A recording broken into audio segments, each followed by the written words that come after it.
Olá, me chamo Márcio Luiz e faço parte da equipe Biocinese do projeto integrado 4 da rede UniFTC. Vamos falar um pouco sobre o direito dos idosos. Bom, antes de mais nada, vamos começar com a entrevista feita no albergue Nosso Lar de Vitória da Conquista e depois teremos uma explanação do professor Caio Matos. Com você, Walter.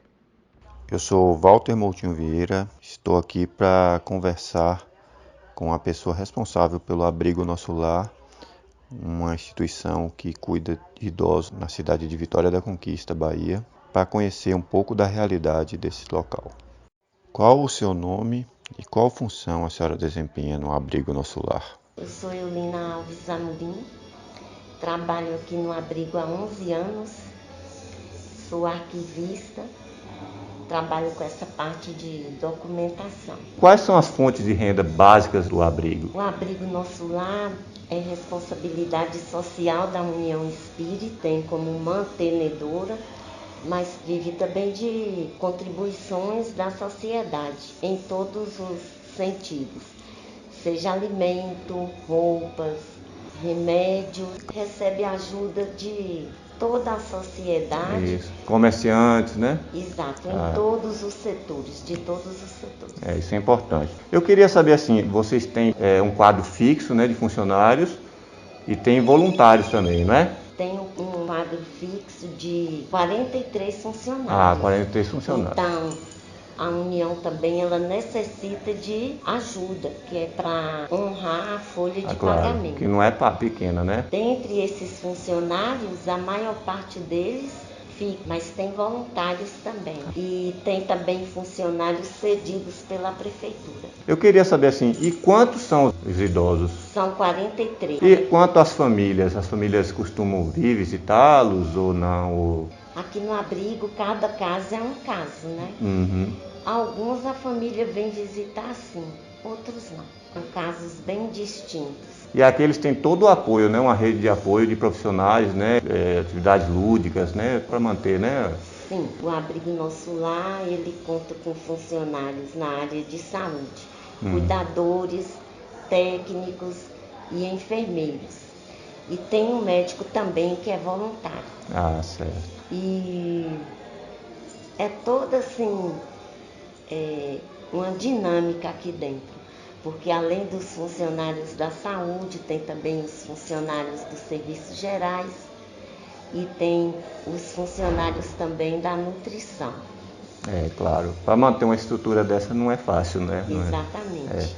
Eu queria que você até conclamasse a comunidade, até para quem está fazendo a faculdade hoje, está terminando, né, e vai se tornar profissional em todas as áreas, porque a gente é da área de direito, mas a minha faculdade mesmo tem pessoas da área de biomedicina, enfermagem, até para chamar essas pessoas para futuramente, né, após passar esse período pandêmico, a gente poder fazer visitas e também ajudar. Inclusive a União ela tem convênio com a FTC. Agora, como você sabe, por conta da pandemia, tudo isso diminuiu. Claro. Mas aos poucos também já está retornando, né?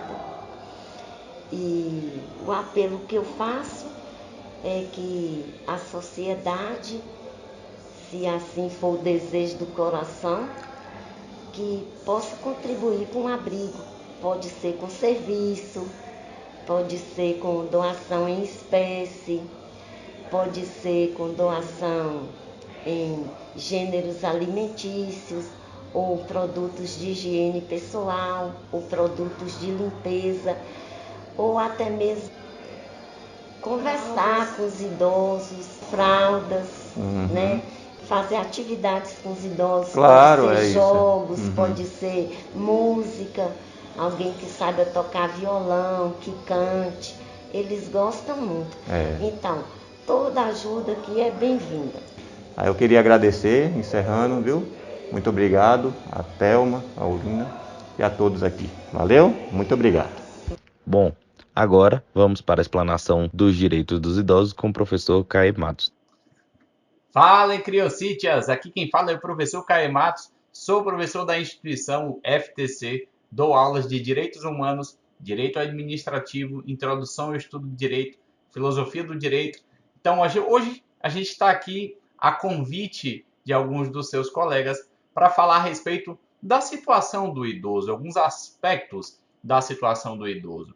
Então, hoje a gente vai abordar principalmente a própria questão de quais são os documentos, os dispositivos jurídicos que foram criados para proteger os idosos, como acontece ou em qual circunstância e qual a punição quando acontece o abandono do idoso, o que viria a ser etarismo e qual a responsabilidade do Estado quanto à acessibilidade à vida digna em se tratando do idoso. Então, vamos a essa abordagem introdutória, iniciando falando a respeito do próprio conceito de idoso.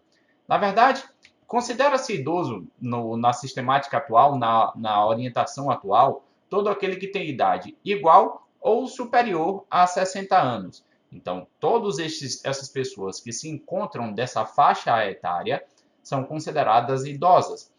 Quando falamos a respeito de documentos jurídicos, quais dispositivos jurídicos asseguram a proteção dos direitos dos idosos? Então, a própria Constituição, no artigo 3º, ela menciona que a gente tem que promover o bem de todos sem preconceito de qualquer tipo. Inclusive, ela fala sem preconceito de idade. Então, a gente não pode tratar mal uma determinada pessoa por conta da sua idade avançada. O artigo 7º, além do artigo 5º inteiro, que ele fala sobre diversos direitos que falam dentro da própria Constituição Federal em favor, ou seja, convergindo para a proteção do idoso. Apenas este documento, professor, fala sobre o direito do idoso? Não. Dentro da própria Constituição, a gente tem um próprio artigo 5º que fala de diversos direitos e que convergem para alguns direitos que são também reforçados por outras legislações. Dentre elas, o Código Penal, legislações extravagantes, e também o Estatuto do Idoso, que hoje é o principal documento de proteção da pessoa idosa. Tem algum outro documento, professor, que complemente isso? Então, quais são os principais dispositivos hoje, professor? O principal estatuto, ou o Estatuto do Idoso, que é reforçado pela própria Constituição Federal, principalmente pelo próprio documento, artigo 5º, 6º, 7º, e também alguns artigos do Código Penal e legislação extravagante penal. O abandono aos idosos por parte da família viola direitos humanos fundamentais? Quais? Quando falamos em abandono do idoso, geralmente a gente fala quando a gente deixa de prestar algum tipo de assistência. No próprio Estatuto do Idoso, há uma parte que estabelece crimes que são comissíveis contra o idoso. Então, nesta circunstância, o artigo 97 é bem preciso ao descrever o seguinte: deixar de prestar assistência ao idoso, quando possível fazê-lo sem risco pessoal, em situação de iminente perigo, ou recusar, retardar ou dificultar a sua assistência à saúde sem justa causa, ou não pedir, nesses casos, o socorro de autoridade pública. A pena é de detenção de 6 meses a 1 ano e multa. Além disso, ainda tem o artigo 98, que fala o seguinte: abandonar o idoso em hospitais, casas de saúde, entidades de longa permanência ou congêneres, ou não prover suas necessidades básicas quando obrigado por lei ou mandado. Detenção de 6 meses a 3 anos. Aí se trata, por exemplo, daquele idoso que é abandonado pelos seus filhos, ou por netos, ou por quem quer que seja o seu cuidador, em uma casa específica. Ou até dentro de sua própria casa, quando a gente deixa de fornecer o cuidado, o alimento, o medicamento, o cuidado necessário para manter sua saúde, sua integridade física, integridade psíquica, sua dignidade, etc. Então, este seria, digamos assim, o crime de abandono típico, o artigo 98.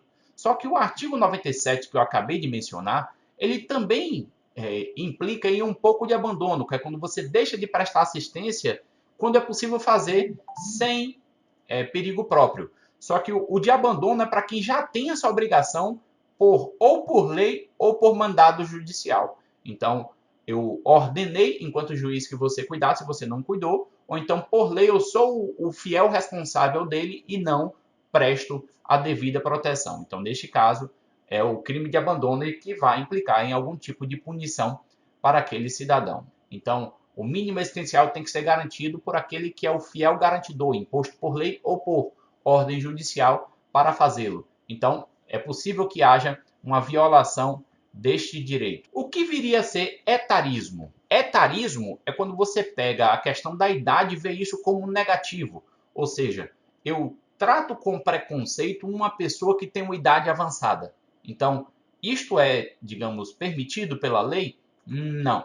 Inclusive, existe na própria legislação prevista no artigo 100 a hipótese, 2 incisos que configuram claramente uma circunstância de etarismo, ou seja, você tratar com preconceito, você desprestigiar ou tratar com como critérios injustos, você afastar alguém, prejudicar alguém de alguma determinada concorrência. Exemplo, o artigo 100 fala: constitui crime punível com reclusão de 6 meses a 1 ano e multa obstar o acesso de alguém a qualquer cargo público por motivo de idade. Ou seja, a idade é um motivo de preconceito, de julgamento no sentido de prejuízo prévio. Inciso 2. Negar a alguém por motivo de idade, emprego ou trabalho. Então, eu nego a alguém o emprego ou trabalho por motivo de idade avançada. Nessa circunstância, também se configuraria uma hipótese de etarismo. Então, é uma expressão que quer dizer todo tratamento preconceituoso por conta da idade avançada dada a alguém. Qual a responsabilidade do Estado quanto à acessibilidade a uma vida digna na velhice? O Estado ele se obriga de diversas formas. Primeiro, tudo isso que eu mencionei até agora, quando ele cria leis reconhecendo direitos para os idosos, quando ele estabelece crimes em que os idosos possam ser vítimas, quando ele estabelece a possibilidade de punição e meios para tal, de punição das pessoas que cometem crimes contra idosos, ele está, de alguma forma, tentando evitar, prevenindo a violação de direitos de idosos. A segunda obrigação decorre dos próprios direitos que são reconhecidos tanto na Constituição, quanto no Estatuto, quanto em Código Penal e todas as legislações de uma forma geral. Por quê, professor? A partir do momento que o Estado cria um direito, ele cria para si um dever de efetivar aquele direito. Porque cada direito humano ele depende de um conjunto de serviços públicos para efetivá-los. Então, a partir do momento que o Estado reconhece um rol de direitos de todos os cidadãos brasileiros, e neste caso em especial dos idosos, ele assume a obrigação de prestar serviços públicos para beneficiar todo o público ali englobado. Bom, criancitas, aqui termina a minha entrevista com vocês. Espero que tenha sido a contento, claro, em minhas exposições, e estou à disposição para eventual outra necessidade por parte de vocês. Aquele abraço, se cuidem e é nóis! Com essa bela explanação do professor, encerramos o podcast sobre o direito dos idosos, o qual traz a reflexão da importância de cuidarmos daqueles que foram parte fundamental da nossa sociedade. A equipe Biocinese agradece a audiência e até breve.